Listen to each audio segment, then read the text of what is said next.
N'abandonnez jamais. Quand j'ai commencé mes premières sociétés sur Internet, avec mon frère et une autre personne, nous avions une grande carrière. Ce n'était pas vraiment à l'idée d'être riche, vous savez. Je n'étais pas contre le fait d'être riche, mais c'était juste du point de vue que je voulais faire partie de l'Internet. Et je me suis dit que si nous pouvions gagner assez d'argent pour juste nous en sortir, ce serait bien. Et quand nous avons commencé, nous n'avions en fait qu'un seul ordinateur. Et donc c'était notre serveur web pendant la journée et je codais la nuit. Et nous venions d'avoir un petit bureau à Palo Alto, à l'époque où les foyers n'étaient pas aussi démentiels que maintenant. C'était moins cher qu'un appartement. Donc nous avons dormi dans le bureau et nous nous sommes douchés au YMCA de Mille El Camino. Alors on y allait à pied et on se douchait.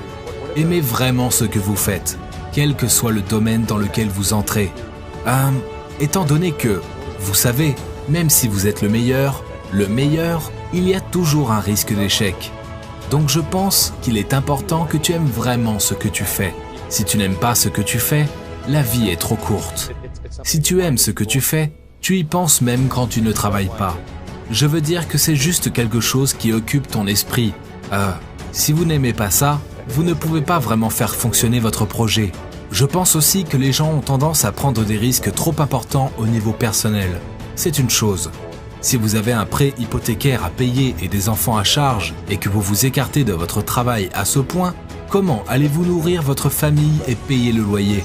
D'accord, c'est compréhensible.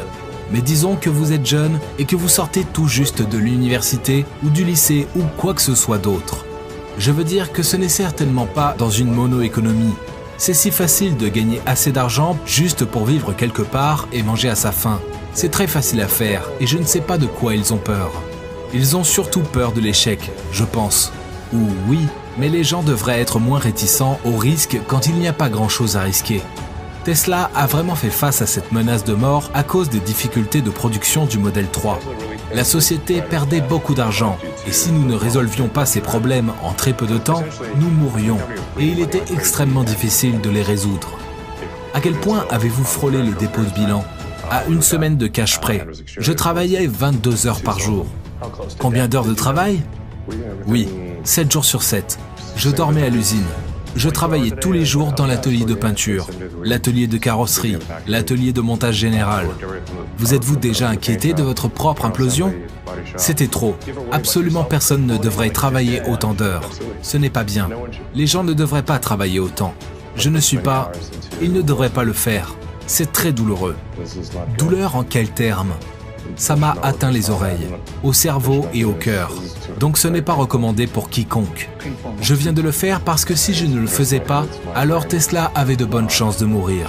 Nous voulons avoir un avenir qui soit à la fois inspirant et passionnant. Et quelles sont les choses que vous trouviez inspirantes et excitantes à propos de l'avenir?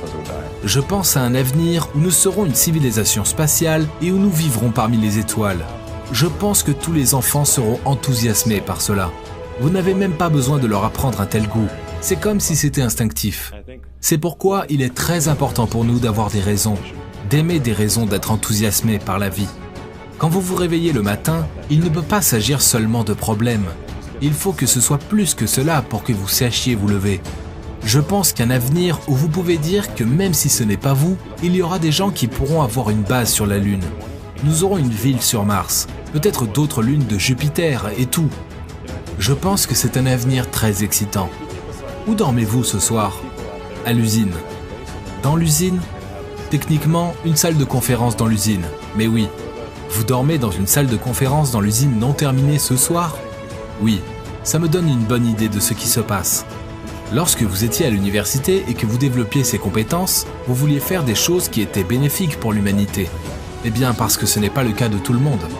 Oui, non. Je suppose que c'est une sorte de crise existentielle. Comme par exemple, qu'est-ce que tout cela signifie et quel est le sens de la vie? Et j'ai eu une enfance assez sombre, ce n'était pas bon. J'essayais juste de comprendre ce que vous savez, ce que tout cela signifie. Et en fait, quand j'ai lu le guide de l'autostoppeur dans la galaxie, qui je pense est une excellente philosophie de travail, ça a en quelque sorte mis en évidence le fait que, très souvent, le problème est de comprendre quelle question poser.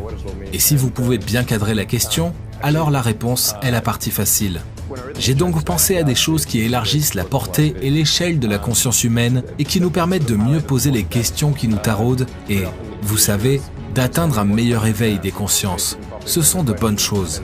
Donc c'est en quelque sorte ce que nous pouvons faire qui va très probablement mener à ce résultat.